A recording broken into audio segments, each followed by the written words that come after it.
अमेरिकी company Hindenburg research शनिवार को market regulator security exchange board of India के प्रमुख पर गंभीर आरोप लगाए। हिंडनबर्ग ने अपनी रिपोर्ट में बताया कि माधवी पुरी बूच और उनके पति धवल बूच के अडानी ग्रुप से जुड़ी ऑफशोर कंपनी में हिस्सेदारी है। सेबी के चेयरपर्सन माधवी पुरी बूच ने इन आरोपों को निराधार और चरित्र हनन का प्रयास बताया। सेबी चेयरपर्सन ने सभी फाइनेंशियल रिकॉर्ड डिक्लेयर करने की इच्छा व्यक्त की। अपने पति धवल बूच के साथ एक ज्वाइंट स्टेटमेंट में उन्होंने कहा, हमारा जीवन और फाइनेंस एक खुली किताब है। पिछले साल अडानी ग्रुप पर वित्तीय अनियमितता के आरोप लगाकर हिंडनबर्ग रिसर्च चर्चा में आई थी। विल्स ब्लोअर पर दस्तावेजों के आधार पर हिंडनबर्ग ने दावा किया कि बूच और उनके पति की मॉरिशस की offshore company global dynamic opportunity fund में हिस्सेदारी है। हिंडनबर्ग ने आरोप लगाया कि ग्लोबल डायनेमिक अपॉर्चुनिटी फंड में कथित तौर पर अडानी ग्रुप के चेयरमैन गौतम अडानी के भाई विनोद अडानी ने अरबों डॉलर निवेश किए। इस पैसे का इस्तेमाल अडानी ग्रुप के शेयरों के दामों में तेजी लाने के लिए किया गया।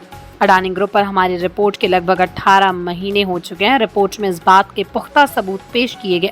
अडानी ग्रुप कॉरपोरेट इतिहास में सबसे बड़ा घोटाला कर रहा था। स्वतंत्र मीडिया पड़ताल में ये बात साबित होने के बावजूद सेबी ने कार्रवाई नहीं की। हमारी रिपोर्ट ने ऑफशोर मुख्य रूप से मॉरिशस बेस्ड शेल एंटिटीज के एक जाल को उजागर किया था, जिनका इस्तेमाल संदिग्ध अरबों डॉलर के undisclosed related party transaction, undisclosed investment और स्टॉक मैनिपुलेशन के लिए किया गया। IPE प्लस फंड एक छोटा ऑफशोर मॉरिशस फंड है जिसे अडानी डायरेक्टर ने इंडिया इन्फोलाइन के जरिए स्थापित किया।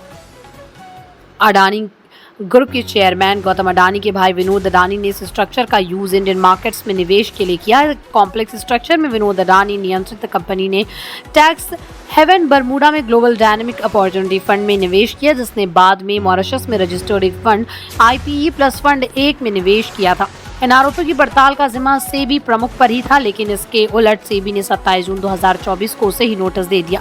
इसके जवाब में हिंडनबर्ग ने कहा था, सेबी के अडानी को गुप्त सहायता हमारी रिपोर्ट के पब्लिश होने के लगभग तुरंत बाद शुरू हो गई थी। विल्स ब्लोअर दस्तावेजों से पता चलता है कि सेबी की वर्तमान चेयरपर्सन माधवी बूच और उनके पति की अडानी मनी साइफनिंग घोटाले में इस्तेमाल किए गए दोनों ऑफशोर फंडों में हिस्सेदारी थी, जिसका इस्तेमाल विनोद अडानी ने किया था।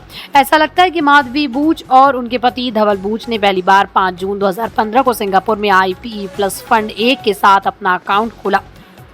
निवेश के सोर्स, सैलरी और कपल के नेटवर्थ $10 मिलियन आंक की गई। माधवी बूच को अप्रैल 2017 में सेबी का होल टाइम मेंबर नियुक्त किया गया। इस नियुक्ति में कुछ हफ्ते पहले माधवी के पति धवल बूच ने Mauritius fund administrator Trident trust global dynamic opportunities fund में निवेश के संबंध में ईमेल लिखा। ईमेल में धवल बूच ने खातों को संचालित करने के लिए अधिकृत एकमात्र व्यक्ति होने का अनुरोध किया। हिंडनबर्ग ने कहा, ऐसा लगता है कि राजनीतिक रूप से संवेदनशील नियुक्ति से पहले संपत्ति को अपनी पत्नी के नाम से हटा दिया गया।